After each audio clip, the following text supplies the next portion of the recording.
Assalamualaikum warahmatullahi wabarakatuh. Baiklah, hari ini saya sudah berada di Panti, Kecamatan Rambatan, tepatnya di tempat memproduksi salah satu kuliner, yaitu martabak kampiun, yang mana ownernya sendiri adalah Kak Laila. Untuk martabak kampiun ini telah memenuhi aspek legalitas dengan baik. Usaha ini telah memiliki surat izin usaha yang menandakan bahwa operasionalnya telah terdaftar secara resmi dan sesuai dengan peraturan hukum yang berlaku. Selain itu, usaha ini juga telah mengantongi sertifikat halal yang menjamin bahwa produk martabak yang dihasilkan memenuhi standar kehalalan sesuai dengan ketentuan yang telah ditetapkan. Untuk perkembangan pasar, target dari martabak kampiun ini tersendiri adalah semua kalangan, baik dari kalangan anak-anak hingga orang dewasa. Selanjutnya, untuk penyusunan rencana dan strategi sumber daya manusia. Untuk usaha martabak kampiun ini, Kak Laila telah memiliki beberapa cabang, yang mana untuk di daerah Sungai Tarap sebagai pusat utama dan di daerah Pasar Batu Sangkar dan Solok sebagai bagian dari cabangnya. Untuk di Sungai Tarap sendiri, itu yang menghandle yaitu Kak Laila dan suami.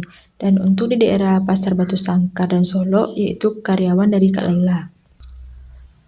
Kriteria Kak Laila dalam memilih karyawan yaitu pelatihan dasar atau training kepada karyawan, terutama terkait teknik pembuatan martabak, penggunaan alat masak, dan standar kebersihan. Selanjutnya, fokus pada pelayanan pelanggan, seperti memberikan layanan yang ramah, cepat kepada pelanggan, baik untuk pembuatan langsung maupun yang diantar. Selanjutnya, produksi dan operasionalnya. Untuk proses produksinya hanya membutuhkan waktu sekitaran 10 menit untuk membuat adonan dari martabak tersebut. Dan untuk bahan bakunya yaitu tepung terigu, telur, gula, ragi, susu, dan air adonan, serta bahan pelengkap lainnya. Untuk selanjutnya proses pembuatan adonan, yaitu pencampuran bahan baku sesuai takaran.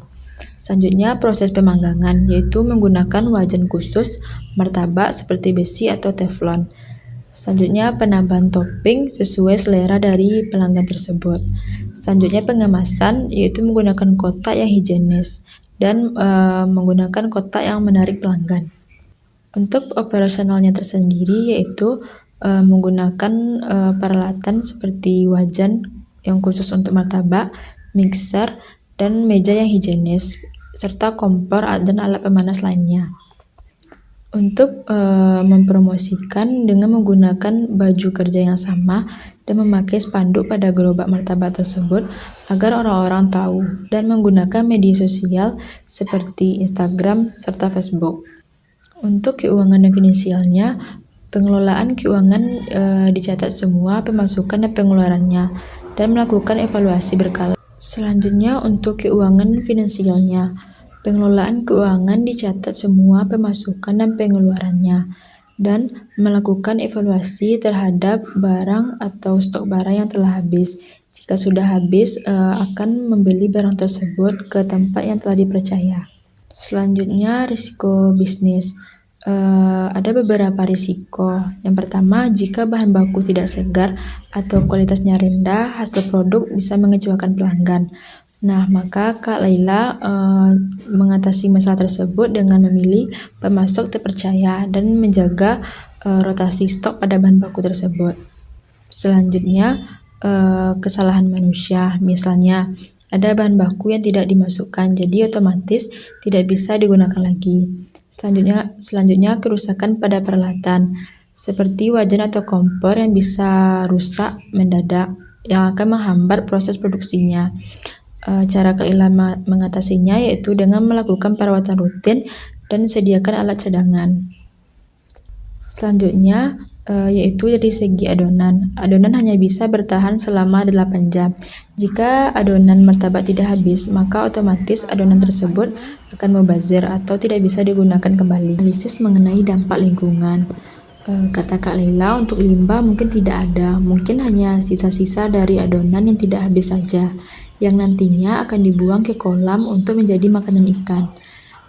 Selanjutnya yaitu plan Kak Laila untuk kedepannya. yaitu mengembangkan usaha lebih maju lagi atau menambah cabang baru dan menciptakan inovasi baru terhadap martabak tersebut.